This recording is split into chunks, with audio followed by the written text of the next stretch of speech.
momento que nós nos alimentamos dos louvores, do vinho, do pão, das orações. E agora o momento, Deus, da tua palavra, através do nosso irmão Eduardo. Pedimos ao Senhor que teu Espírito Santo possa estar conduzindo, ao ele abrir a boca para proferir a tua palavra, saia coisas que possam agradar a ti, ó Deus, e encher o nosso coração. Assim que eu peço em nome de Jesus. Amém.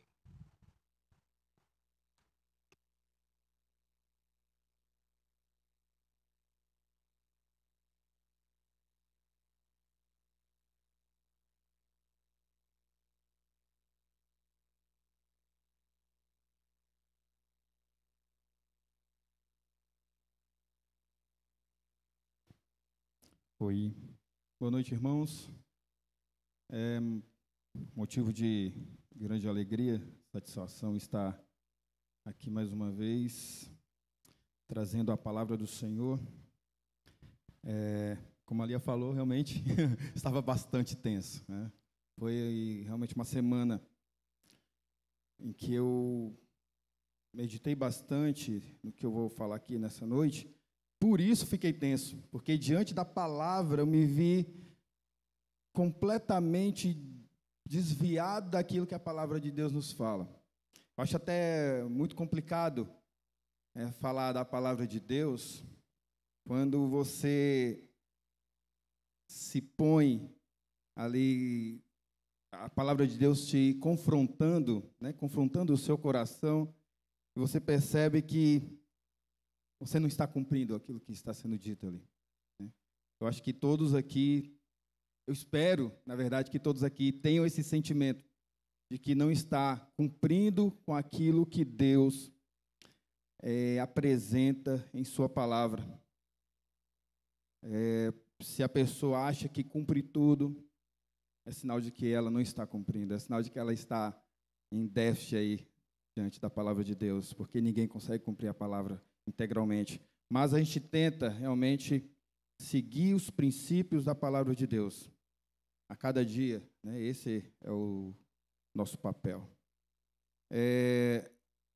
Irmãos, por isso fiquei realmente bastante tenso. Fiquei a semana toda pensando nessa palavra, olhando para a minha vida e vendo o quanto ela está distante daquilo que a palavra de Deus nos fala. E procurei tirar algumas lições de algumas passagens bíblicas aqui, nas quais nós iremos meditar essa noite. E eu gostaria que os irmãos ficassem bastante atentos, contribuíssem aí um período de reflexão, de introspecção, e assim o Senhor possa falar aos nossos corações. Gostaria que os irmãos abrissem suas Bíblias em Isaías capítulo 5. Nós iremos ler algumas passagens aqui essa noite.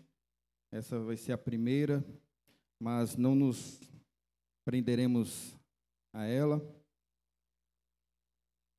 Nós vamos encontrar algumas conexões aqui entre essas passagens. Eu gostaria que os irmãos ajudassem abrindo suas Bíblias e acompanhando a leitura.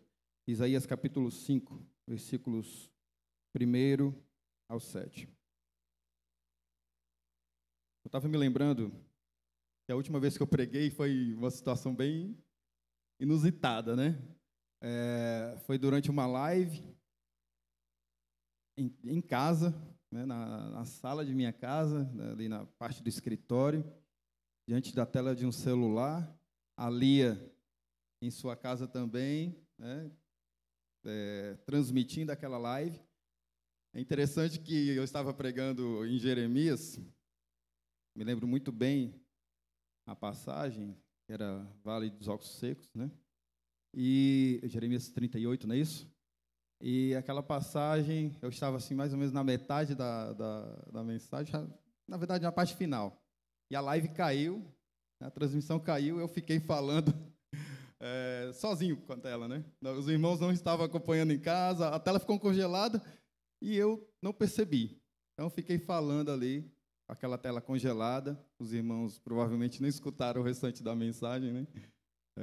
Nós falávamos ali sobre renovo, sobre o objetivo de Deus para a vida de cada um de nós, de nos trazer vida, né? De renovar as nossas vidas, não vivermos como verdadeiros zumbis espirituais, né? Mortos que andam, mortos espiritualmente, mas que estão aparentemente vivos. Então, naquele dia, eu fiquei bastante constrangido, bastante chateado com aquela situação, mas foi realmente uma experiência, né? Era o que nós tínhamos naquele momento.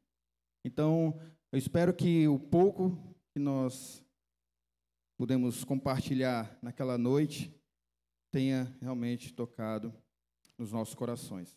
Mas hoje, retomamos aqui essa forma tradicional de ministrar a palavra de Deus. Eu espero que hoje possamos concluir aquilo que iniciarmos nesse momento. Isaías capítulo 5, versículos 1 ao 7, diz o seguinte: Agora cantarei ao meu amado o cântico do meu querido a respeito da sua vinha. O meu amado tem uma vinha num outeiro fértil, e cercou-a e limpando-a das pedras, plantou-a de excelentes vides. Edificou no meio dela uma torre, e também construiu nela um lagar. E esperava que desse uvas boas, porém deu uvas bravas. Agora, pois, ó moradores de Jerusalém e homens de Judá, julgai-vos, peço, entre mim e a minha vinha. Que mais se podia fazer à minha vinha que eu lhe não tenha feito? Porque, esperando eu que desse uvas boas, veio a dar uvas bravas? Agora, pois, vos farei saber o que eu hei de fazer à minha vinha. Tirarei a sua sebe, para que sirva de pasto. Derrubarei a sua parede, para que seja pisada. E a tornarei em deserto. Não será podada nem cavada. Porém, crescerão nela sarças e espinheiros. E as nuvens darei ordem, que não derramem chuva sobre ela. Porque a vinha do Senhor dos Exércitos é a casa de Israel. E os homens de Judá são a planta das suas delícias.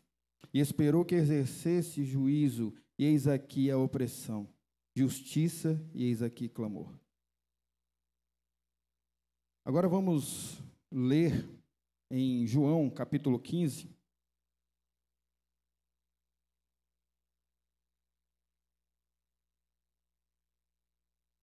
João, capítulo 15, versículos 1 a 8 e versículo 16. Eu sou a videira verdadeira e meu pai é o lavrador. Toda a vara em mim que não dá fruto, atira, e limpa toda aquela que dá fruto, para que dê mais fruto. Vós já estáis limpos pela palavra que vos tenho falado.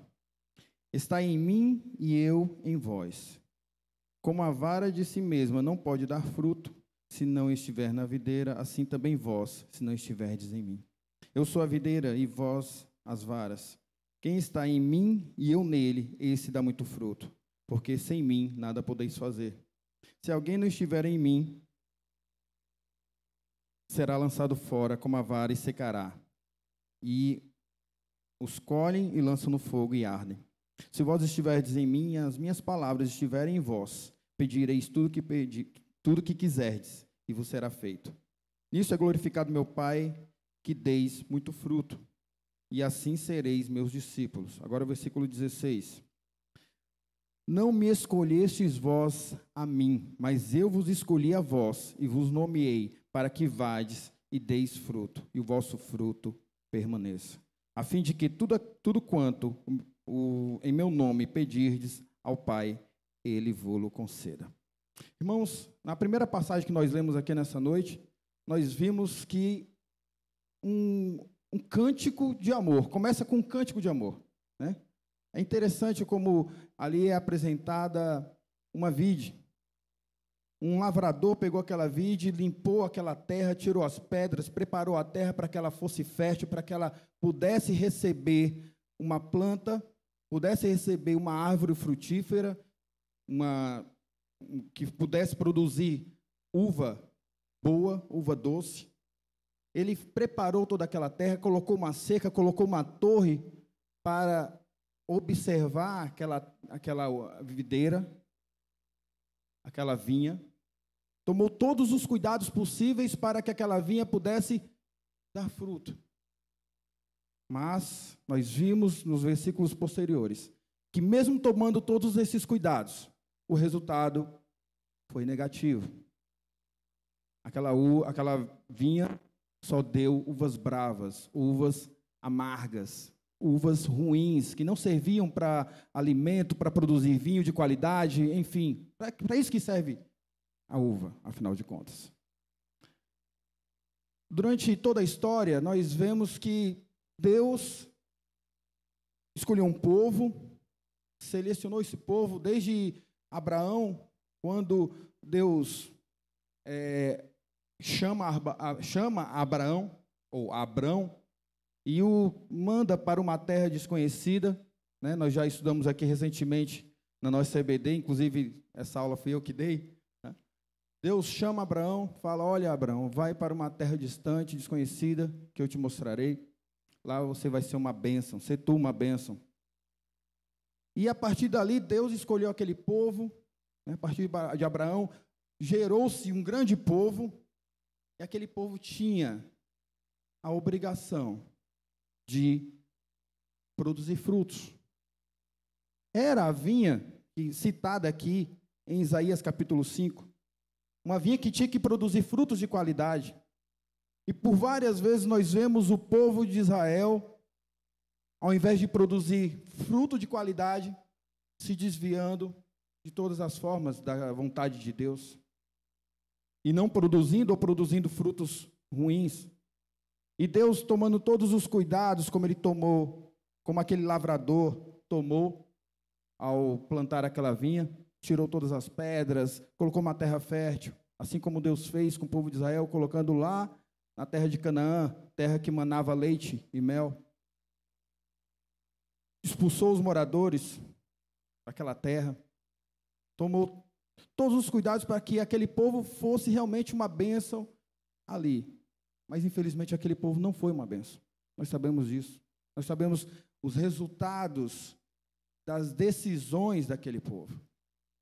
Aquele povo se desviou dos caminhos do Senhor por várias vezes. Deus mandava profetas, Deus mandava juízes, Deus mandava a palavra dele para aquela nação, mas aquela nação continuava trôpega, continuava se desviando dos caminhos do Senhor. O resultado foi que Deus mandou aquele povo, permitiu que aquele povo, antes mesmo de se tornar nação, fosse para o Egito. Lá aquele povo cresceu, foi escravo. Não vou aqui entrar nos detalhes, porque os irmãos conhecem muito bem. Deus permitiu que aquele povo passasse todo aquele tempo, aqueles 4 séculos ali, naquele lugar. E Deus vai lá e tira com braço forte aquele povo, para colocar na terra prometida. Passou 40 anos, Deus lá, alimentando aquele povo com maná. Deus protegendo aquele povo com nuvens. Deus iluminando as noites daquele povo, aquecendo aquele povo no deserto frio. Deus conduzindo aquele povo até a terra prometida. E mesmo assim o povo depois se desviou. O povo deixou de cumprir o seu papel, deixou de produzir frutos. Aquela vinha não produzia mais frutos, ou produzia uvas bravas, uvas amargas, uvas que não agradavam o seu lavrador, não agradavam o seu agricultor, que era o próprio Deus. E Deus, acho que como todo bom agricultor, tentou várias vezes consertar, não o erro dele, que ele não cometeu erro, quem cometeu o erro foi o povo, né? A vinha que não queria produzir, mas ele tentou fazer com que aquela vinha se tornasse realmente produtora de boas uvas. Mas, realmente, aquela vinha não queria produzir. E o resultado foi como todo e qualquer bom lavrador faria depois de tantas tentativas. Ele tirou a vinha. O povo de Israel deixou de ser a videira do Senhor. Séculos depois, vem aqui, como nós lemos no capítulo 15, vem e diz: eu sou a videira verdadeira. Israel não era mais a videira. O papel de Israel era iluminar as nações, era levar luz às nações, apresentar Deus para as nações. Israel não fez isso. Pelo contrário, adotava os deuses de outras nações em seu culto, né? Por várias vezes nós vemos Deus tentando fazer um mover naquela nação, Deus tentando despertar aquele povo, falando através dos profetas: tirem os altares dos montes que vocês construíram. Nos tempos de Josias isso aconteceu, nos tempos do rei Asa isso aconteceu, nos tempos de outros reis, que eu não lembro agora, por Manassés, até Manassés, que praticou cultos absurdos a outros deuses, a Moloque, colocou seus filhos dentro de uma estátua de bronze, cheia de óleo quente, sacrificou seus filhos ali dentro. E Deus falou para Manassés para ele se arrepender, e ele se arrependeu, voltou-se ao Senhor, fez uma mini reforma religiosa ali, mas não resolveu. Ele não destruiu os deuses dos altares nos montes. E Deus retirou essa vinha. Essa vinha não era, infelizmente, deixou de ser uma vinha verdadeira, de ser uma videira verdadeira.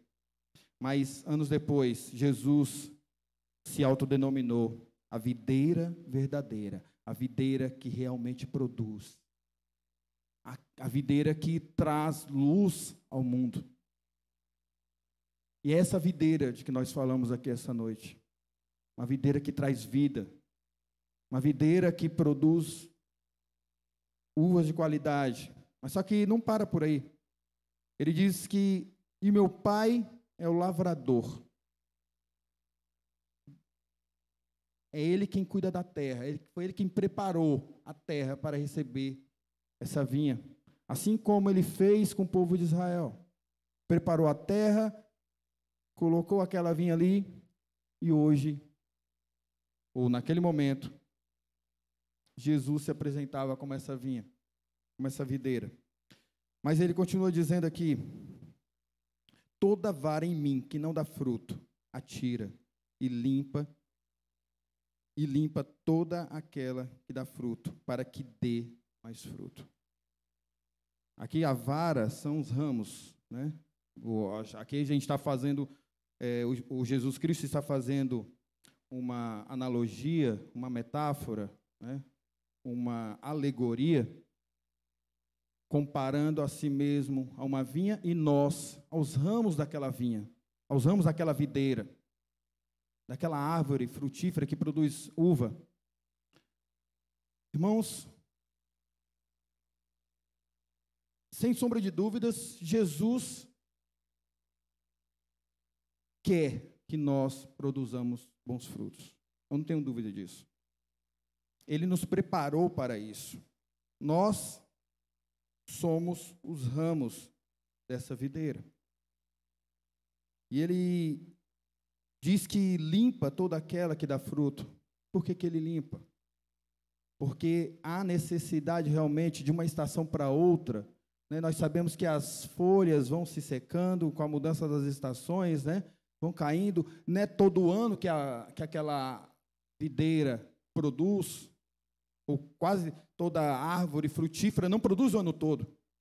E mesmo que ela produza o ano todo, é necessário que o lavrador vá lá e faça algumas manutenções naquela árvore. Retire aquelas folhas que não prestam mais. E quando essa árvore não produz fruto, ele faz algumas outras coisas. Ele retira os ramos que não produzem. No caso, quem não está produzindo não é a videira exatamente, são os ramos que não produzem, porque tem ramos que produzem e outros que não. E ele diz: vós sois os ramos. Nós somos os ramos dessa videira.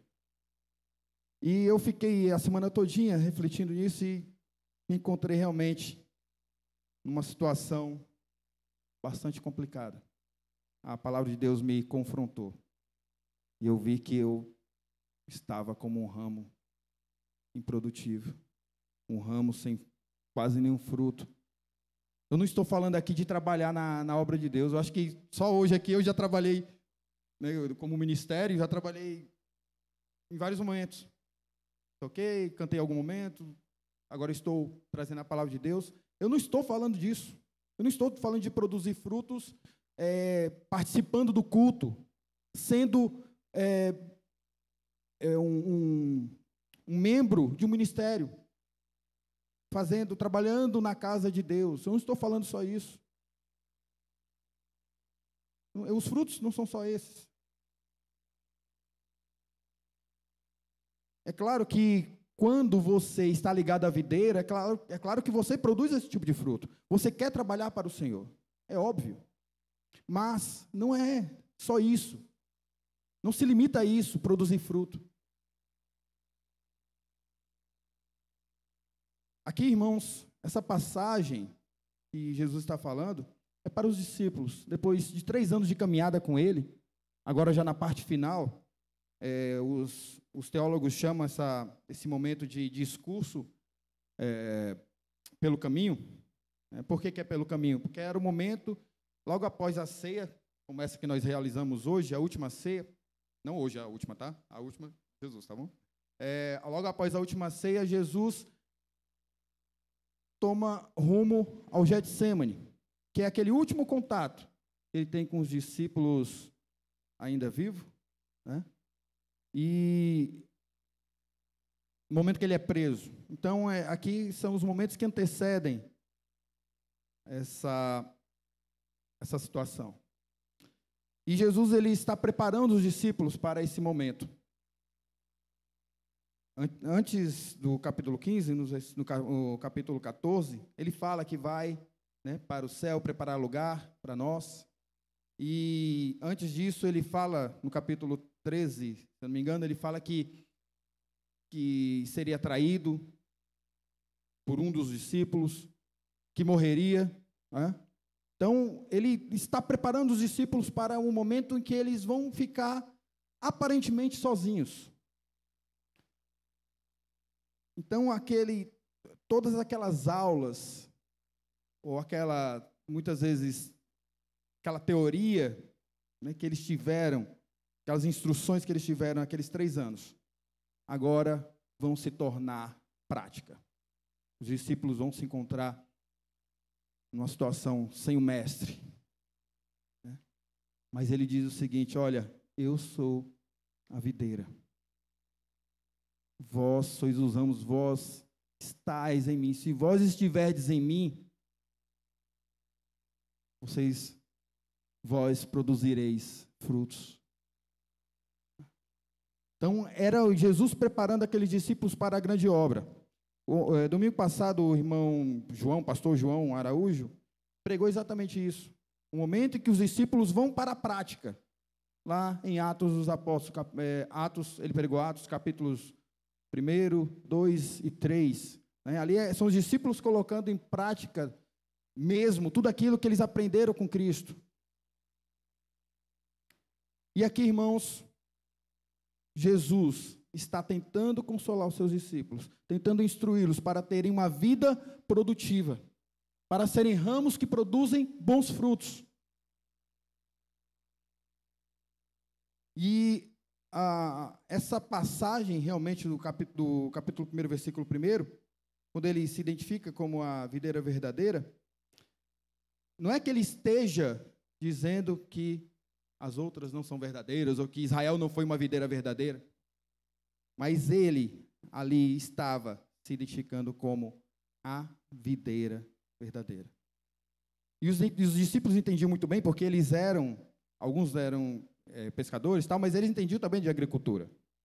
Então, eles sabiam do que Jesus estava falando. E outra coisa, eles sabiam muito bem que ele estava se referindo a outra videira que não produziu frutos, que foi o povo de Israel. E nos versículos 2 e 3, ele fala que aquele ramo que não produz, ele é cortado, ele é removido, ele é tirado. É porque esse ramo ele perdeu o seu propósito. Afinal de contas, é para isso que serve um ramo de uma árvore. Serve para produzir frutos, florescer e dali gerar frutos de uma árvore frutífera. Mas muitas vezes, irmãos, nós nos esquecemos do nosso propósito, ou o propósito de Deus para nós. E o propósito de Deus para nós é que nós produzamos bons frutos. É que nós façamos aquilo a que fomos enviados a fazer. Eu estava até meditando em relação ao tema, né, que diz, vivendo o meu chamado, e o versículo, né, que nós vamos ver daqui a pouco, os 16, fala, nós somos escolhidos, somos chamados para isso, para produzirmos fruto. E consequência desse fruto é a pregação do Evangelho. E quantas vezes, infelizmente, não temos produzido esses frutos? Não temos produzido bons frutos ao Senhor. Deus, irmãos, preparou a nossa vida com terra fértil. Quando Ele te chamou, quando Ele te salvou, Ele te deu condições para produzir. Com terra fértil, que é a sua palavra. Ele derramou sobre você o Espírito Santo, que faz com que você produza bons frutos. Nós sabemos, lá em Gálatas, capítulo 5, versículo 23, fala do fruto do Espírito Santo. Quem tem o Espírito Santo tem que ter esses frutos, ou esse fruto. Imagine uma tangerina e os vários gomos dessa tangerina. E cada um desses gomos é aquilo que é citado lá em Gálatas, capítulo 5, versículo 23. Paz, amor, longanimidade, bondade, mansidão, domínio próprio. Tudo aquilo. E se não temos isso, é porque não estamos produzindo frutos. Deus nos colocou em terra fértil. Deus preparou o jardim e nos colocou ali para produzirmos. E muitas vezes não estamos produzindo.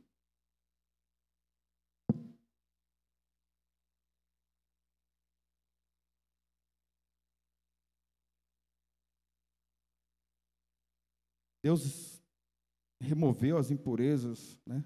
Nos tirou o pecado. Não que estejamos agora totalmente sem pecado. A questão não é essa.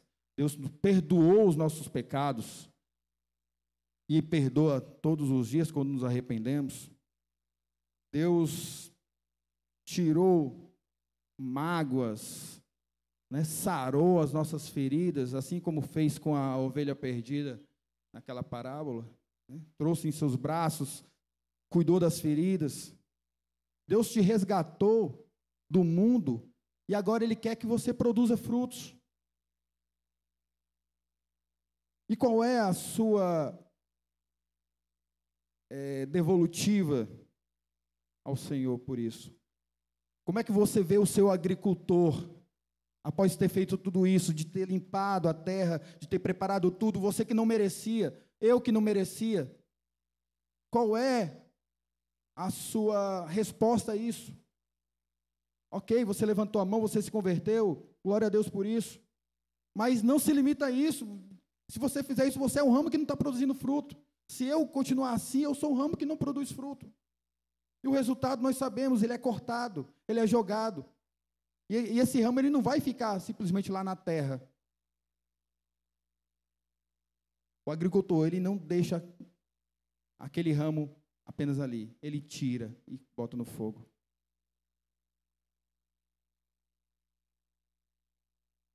Mas nós queremos, muitas vezes, ter a vida desligada da videira, né? Nós queremos produzir frutos sem estar ligado à videira que é Jesus Cristo. Não é possível. Você já viu alguma árvore, ou melhor, algum galho, que esteja desligado do tronco, produzindo algum fruto? Ele pode até estar com algum fruto, mas depois que ele é cortado, o galho e o fruto secam, morrem. Uma coisa natural.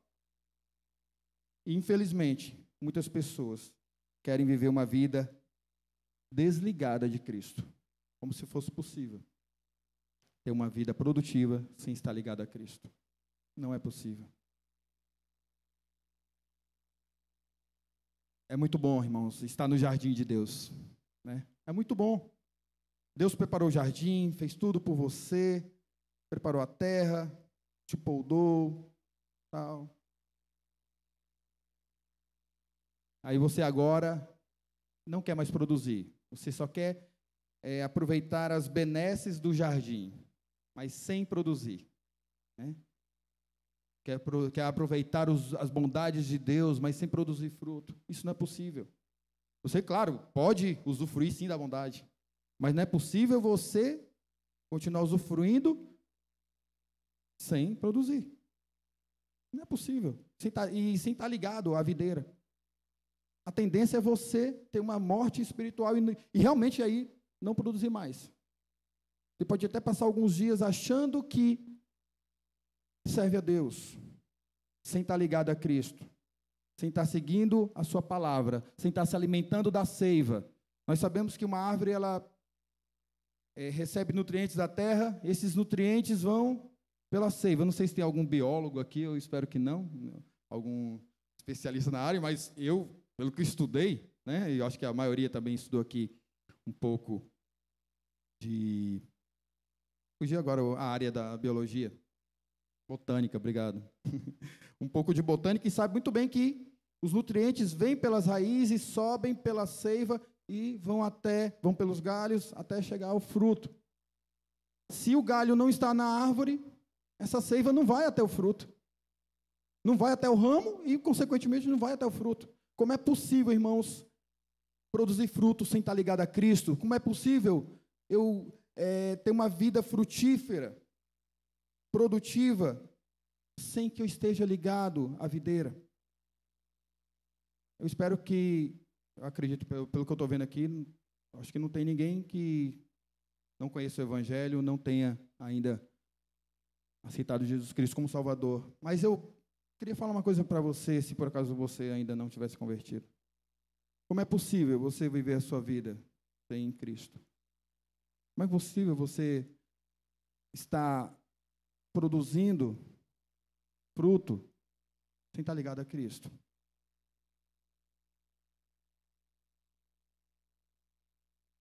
Irmãos, eu gostaria agora de refletir a partir de exemplos deixados em Apocalipse, capítulos 2 e 3. Vai ser coisa rápida. A mensagem já está bastante extensa. Não vou demorar tanto. Em Apocalipse, capítulos 2 e 3, há algumas cartas a algumas igrejas que se localizavam na Ásia Menor, 7 igrejas especificamente, e a repreensão de Deus para aquelas igrejas, para algumas delas, ou quase todas, era exatamente o fato de elas não estarem produzindo fruto. No capítulo 2, capítulo 2, a igreja de Éfeso, versículo 2. Jesus diz assim para essa igreja: conheço as tuas obras, o teu trabalho e a tua paciência, e que não podes sofrer os maus. E puseste a prova os que dizem ser apóstolos e o não são, e tu os achaste mentirosos. Mas, no versículo 4, tenho, porém, contra ti que deixaste o teu primeiro amor. Conheço as tuas obras. Deus sabe o que fazemos. Deus sabe o que estamos produzindo. Deus sabe quais são os frutos que estamos produzindo. Porque nós somos parte da videira. Nós somos igreja, assim como esses irmãos que estavam na cidade de Éfeso eram também da igreja. Estou falando de igreja de Cristo.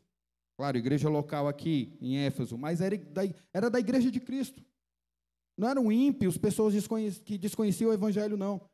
Mas Jesus diz para essa igreja: conheça as tuas obras, o teu trabalho, a sua dedicação, a sua paciência. Porém, tenho contra ti que deixaste o teu primeiro amor. Eu fiquei, até quando o André citou isso, nossa, o André parece que leu um pouco da minha mensagem, um pouco do que eu escrevi aqui, né? Tenho, porém, contra ti que deixaste o teu primeiro amor. Aqui a gente percebe que essa igreja não está mais produzindo como produzia quando conheceu a Cristo, quando aquela igreja iniciou. Se eu não me engano, foi o apóstolo Paulo que iniciou aquela igreja em Éfeso. Aquela igreja não estava mais produzindo como no começo. Assim como também nós não estamos, muitas vezes, produzindo quando nos convertemos. A gente vai com toda aquela empolgação, quer pregar o evangelho, quer orar muito. Hoje a gente não ora mais com tanta frequência, a gente não prega o evangelho mais com tanta frequência, não sente o ardor, o desejo de estar em comunhão com os irmãos para meditar sobre a palavra de Deus. E ele faz um alerta. Lembra-te, versículo 5, lembra-te, pois, de onde caíste, e arrepende-te, e pratica as primeiras obras. Volta a produzir os primeiros frutos, aqueles bons frutos que vocês produziam. Quando não, brevemente a te virei e tirarei do seu lugar o teu castiçal. Irmãos, aqui, não sei se vocês estão entendendo a situação. Deus está falando na possibilidade daquela igreja não se arrepender dos seus maus frutos, ou de ser infrutífera, improdutiva. Ele tirar aquela igreja daquela cidade. Tirar o castiçal serve para quê, irmãos? Opa, não estou ouvindo. Ou estou com deficiência auditiva, ou os irmãos não estão falando. Castiçal serve para iluminar, para ser luz, como Israel deveria ter sido milhares de anos antes. Aquela igreja era para iluminar aquela cidade idólatra. Nós sabemos que Éfeso era uma cidade que tinha templos a deuses pagãos. E ele diz, olha, se vocês não se arrependerem, se vocês não lembrarem de onde caíram, não voltarem à prática das primeiras obras, aos primeiros frutos, aqueles bons frutos que vocês produziram no início, eu vou remover o castiçal. Vocês vão deixar de ser luz para essa cidade. Irmãos, é uma atitude severa. É o agricultor arrancando a vide que não está dando fruto. Ou cortando o ramo, melhor dizendo, né? Não a vide, que a vide é Jesus, né? A videira. O agricultor cortando o ramo, porque ele não produz fruto. Ele fez de tudo. Eu tinha eu ganhei um pé de acerola, né? E coloquei no meu quintal, quando eu era solteiro ainda, morava na Rua 5, coloquei no quintal, passaram-se 2 estações e aquele pé de acerola não produzia. Cresceu, ficou verde, bonito, mas não produzia nada, não saía uma flor daquele pé de acerola. Preparei a terra, até que alguém um dia falou, Eduardo, prega 2 pregos no tronco. Eu, como é um prego? O que tem a ver um prego? Vai acabar matando a árvore. Mas segui a orientação, coloquei os 2 pregos. Irmãos, vou dizer, como aquele pé de acerola produziu, como eu bebi suco daquele pé de acerola. Às vezes, o agricultor faz de tudo para que você produza. Talvez tenha até pregado pregos em você. Não é? A repreensão, a correção, a disciplina de Deus. Tenho pregado os pregos em mim. Nós vamos já ver isso aqui. Eu já estou concluindo, tá? Para ver se você produz mais, para ver se eu produzo mais frutos de qualidade. Eu não sei qual é a lógica disso, né? Quem entende de botânica aí, por favor, depois no final do culto me procure e me explique. Eu não sei se é o ferro que tem lá no prego, né, que alimenta aquela árvore através da seiva, enfim, não sei, não tenho ideia. Eu sei que funcionou.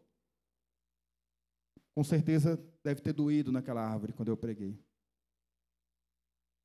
Irmãos, a correção de Deus para que nós produzamos bons frutos é dolorosa. É dolorosa. Ele corta o ramo. Ele poda. Ele faz de tudo para que você produza bons frutos, para que eu produza bons frutos, através de provações que surgem na nossa vida, na vida de qualquer ser humano, para que a gente se veja como dependente dessa videira, para que a gente não esqueça de que a gente tem que ser ligado à videira, do contrário a gente vai morrer. Deus prepara a terra, faz de tudo para que a gente produza bons frutos. E o meu desejo é que assim o façamos. Meu desejo é, a partir de hoje, ou a partir do momento que eu comecei a meditar na palavra de Deus, durante essa semana eu vi que 30 e poucos anos de vida cristã consciente, né? Eu nasci no Evangelho, mas 30 e poucos anos de vida cristã consciente. Foram durante esse tempo, ou durante parte desse tempo, sem produzir o fruto que Deus deseja de mim. Eu espero que, da mesma forma, os irmãos reflitam. Tem outras igrejas aqui que são citadas, eu vou falar aqui rapidamente, irmãos, eu acho que eu já estou tomando muito tempo. Vimos a igreja de Éfeso, a igreja de... capítulo 2 ainda, melhor, capítulo 2, a igreja de Esmirna. Deus fala: conheço as tuas obras, a tua tribulação, a tua pobreza. No capítulo 2, ainda, versículo 13, fala para a igreja de Pérgamo: conheço as tuas obras. No capítulo 2 ainda, versículo 19, ele fala para a igreja de Tiatira: conheço as tuas obras, o teu amor, o teu serviço, a tua fé. Irmãos, ele conhece as nossas obras. Ele conhece os frutos que nós estamos produzindo, ou os frutos que não estamos produzindo. Deus é o conhecedor, Ele é o lavrador, Ele é o agricultor, Ele conhece muito bem aquilo que Ele plantou. Ele conhece muito bem a sua videira e conhece também cada ramo. O desejo dele é que produzamos bons frutos. Frutos de arrependimento.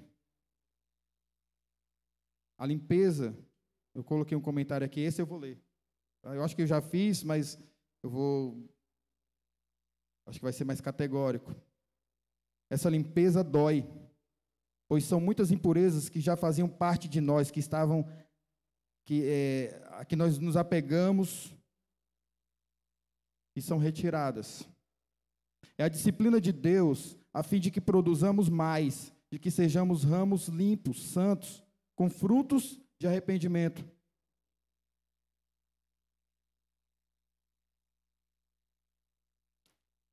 E deixo algumas perguntas aqui para reflexão.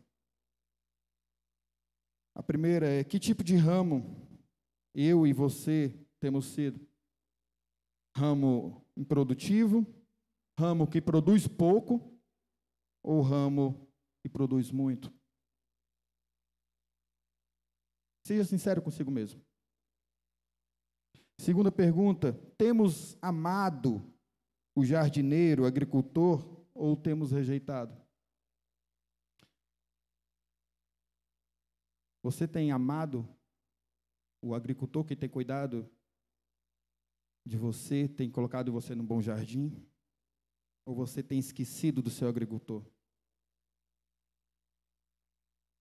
Tem um conto do Carlos Drummond de Andrade que se chama O Girassol e o Jardineiro. Eu vou contar aqui rapidinho, só para como forma de tirar uma lição disso aí, tá? É um conto, mas parece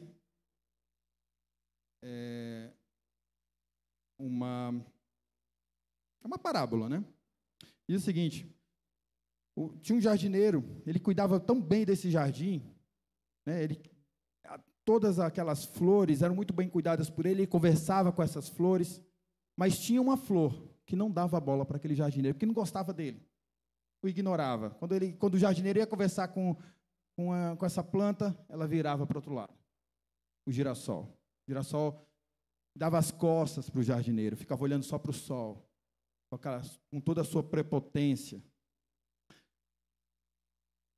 Um dia, e as outras flores olhavam assim para aquele comportamento do girassol, e como é que pode o girassol agir desse jeito? Como é que ele não respeita o jardineiro sorri para ele, trata tão bem? Um dia, o dono do jardim resolveu demitir aquele jardineiro. As flores ficaram tristes, deixaram de produzir e foram atrás do girassol, foram culpá-lo. Girassol, a culpa é sua de o jardineiro ter sido demitido. Você não sente falta dele, você não tem vergonha de ter feito isso com ele? De tê-lo tratado tão mal? O girassol disse: esse era o meu jeito de amá-lo. Era tratando mal. Então, inclusive, um dos subtítulos desse conto é Jeito de Amar. Mas parece que, às vezes, a gente, como ramo, a gente tem agido da mesma forma que o girassol. A gente tem tratado mal o nosso agricultor. Aquele que tem nos dado, tem nos preparado, tem cuidado tanto de nós, tem colocado um cercadinho ali com todo cuidado, mas a gente não produz. A gente tem tratado mal o nosso Deus, não obedecendo a sua palavra.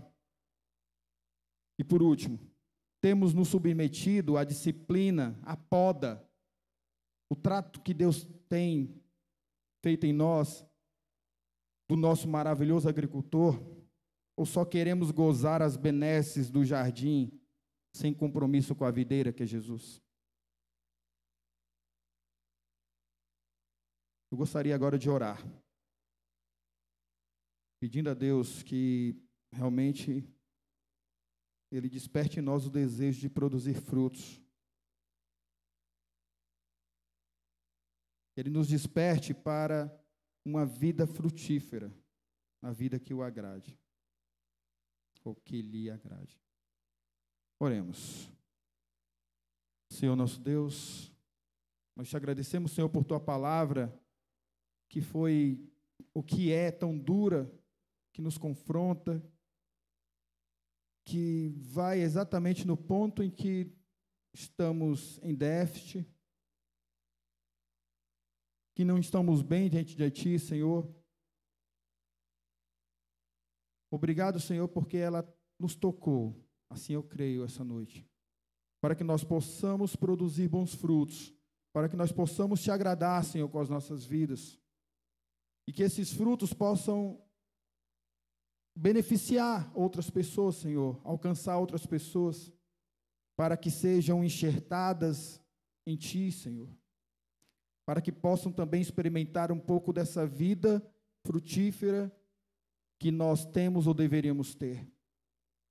Senhor, nos perdoa por não produzirmos bons frutos, nos perdoa por muitas vezes rejeitar esse cuidado que o Senhor tem conosco todos os dias, nos alimentando com a sua palavra, Deus. Deus, querido, que a tua palavra realmente venha fazer com que os nossos corações sejam transformados, Senhor. E a reflexão que venhamos a fazer a partir do que foi dito aqui essa noite possa transformar as nossas vidas e assim frutificarmos para Ti e para o Teu reino, Senhor. Deus querido, abençoa cada irmão. Aqueles que, porventura, estão afastados de Ti, ó Pai, que possam ser tocados, que, através do Teu milagre, Senhor, esses ramos possam ser novamente ligados a Ti. Tem misericórdia de nós, Senhor. Nos perdoa. É o que eu Te peço, Senhor, em nome de Jesus Cristo. Amém, Senhor. Deus abençoe, irmãos.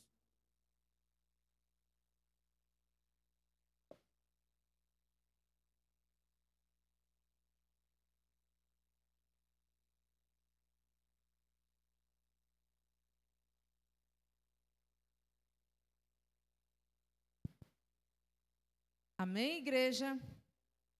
Amém. Que o irmão Eduardo seja cada vez mais usado, que o Senhor o capacite cada vez mais. E quem aqui quer ouvir mais o irmão Eduardo? Todos nós, né? Amém, viu, Eduardo? Muito obrigada pelo seu sim, quando recebeu o convite. Irmãos, que nós possamos não só meditar, mas muitas vezes a gente diz assim, eu tenho meditado, eu tenho entendido, eu tenho refletido, mas que a palavra do Senhor, ela faça real diferença. Sabe quando é que ela faz a diferença? É quando o outro reconhece. É quando dentro da sua casa, alguém te reconhece um filho melhor, um esposo melhor, uma esposa melhor, uma mãe melhor. Não te reconhece pelo que você já fazia, mas te reconhece por uma mudança, porque a palavra de Deus produz mudança. Então, não tem como a gente ser impactado por uma palavra dessa, que é a verdade para as nossas vidas, e isso não gerar mudança. E a mudança, ela passa de nós. A mudança não fica em nós. A mudança passa. Sejamos Bíblias para muitas pessoas que não vão ler esse livro, mas que vão ver Cristo na nossa vida. A ponto de, quando essa pessoa escutar o Evangelho salvador, vivificador, transformador, dizer assim, eu sei quem é Cristo, porque eu conheço uma pessoa que vive esses princípios, que vive essa alegria, que vive essa verdade. E essa pessoa, ela trabalha comigo, ela mora comigo, ela é meu vizinho, ou ainda, ela é meu cliente, é minha cliente. Sejamos Bíblias vivas para muitas pessoas que talvez só terão conhecimento de Cristo através das nossas histórias. Amém? E Deus, meus irmãos, Ele é tremendo. Mas não porque Ele faz coisas grandes, simplesmente. Não. Mas é porque Deus se faz tão grande nas coisas mais pequenas. Senti vontade de falar isso. Porque talvez você, quando foi impactado por essa palavra, tenha pensado assim, realmente, que ramo eu tenho sido? E você tem se sentido pequeno, medíocre, ínfimo, inútil.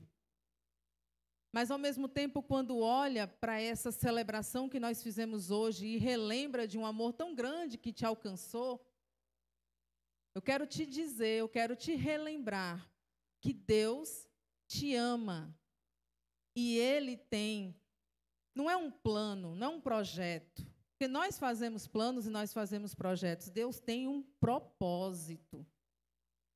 Mas você precisa se despir, por muitas vezes, do seu ego, por muitas vezes do seu eu, pelas suas velhas histórias, e, de fato, viver genuinamente uma vida com Deus. E essa vida, ela pode ter começado quando você aceitou a Cristo. Mas essa vida não parou lá. A história com Deus é uma história de todos os dias. É toda manhã um novo fôlego com Ele, porque Ele deseja. E Ele nos dá um novo fôlego para um propósito. Que vivamos todos os dias, todos os projetos, mas, acima de tudo, o grande propósito de Deus para nós. Amém? Vamos ficar em pé.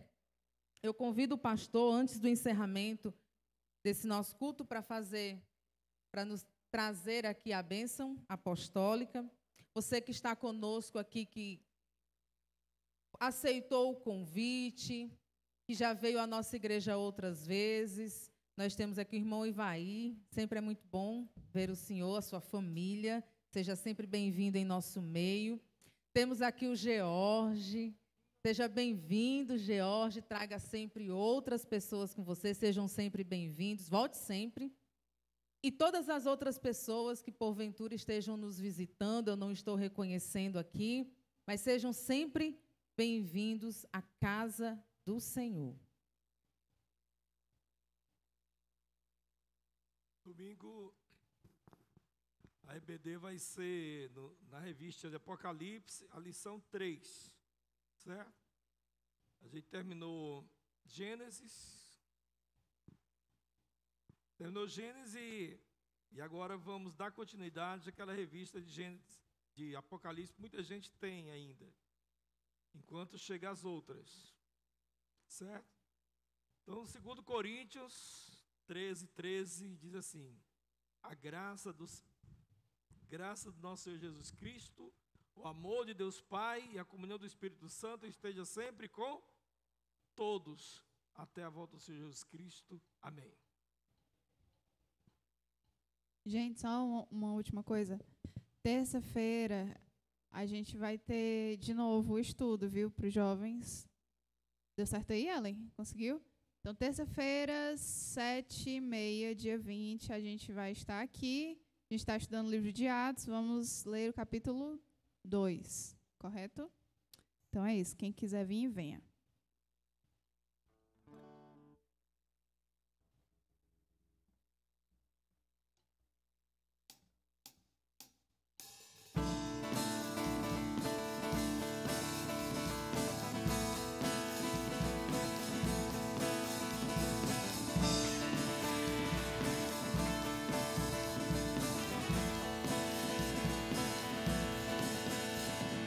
Nada nos separará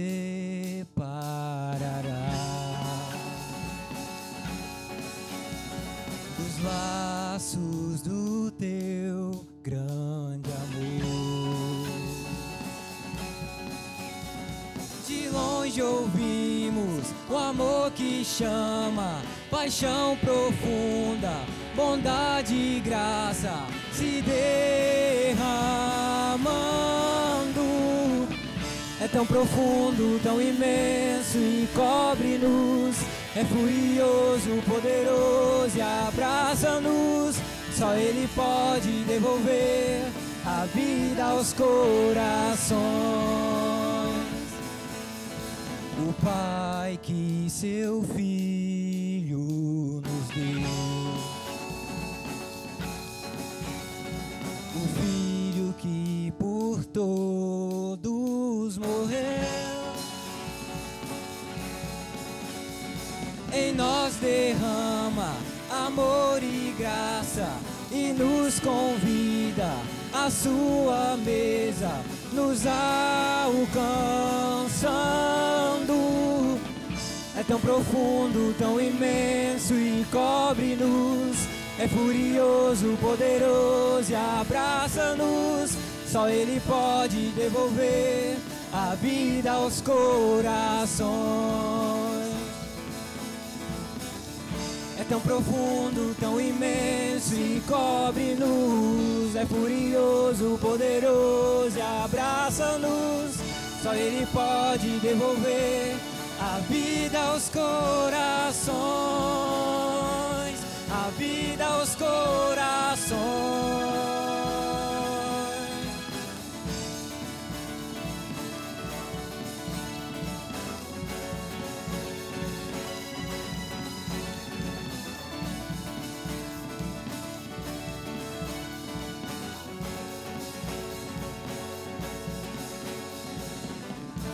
Profundo, tão imenso e cobre-nos.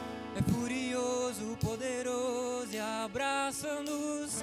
Só Ele pode devolver a vida aos corações. É tão profundo, tão imenso e cobre-nos. É furioso, poderoso e abraça-nos. Só Ele pode devolver a vida aos corações. É tão profundo, tão imenso e cobre-nos. É furioso, poderoso e abraça-nos. Só Ele pode devolver a vida aos corações. É tão profundo, tão imenso e cobre-nos. É furioso, poderoso e abraça-nos. Só Ele pode devolver a vida aos corações. A vida aos corações.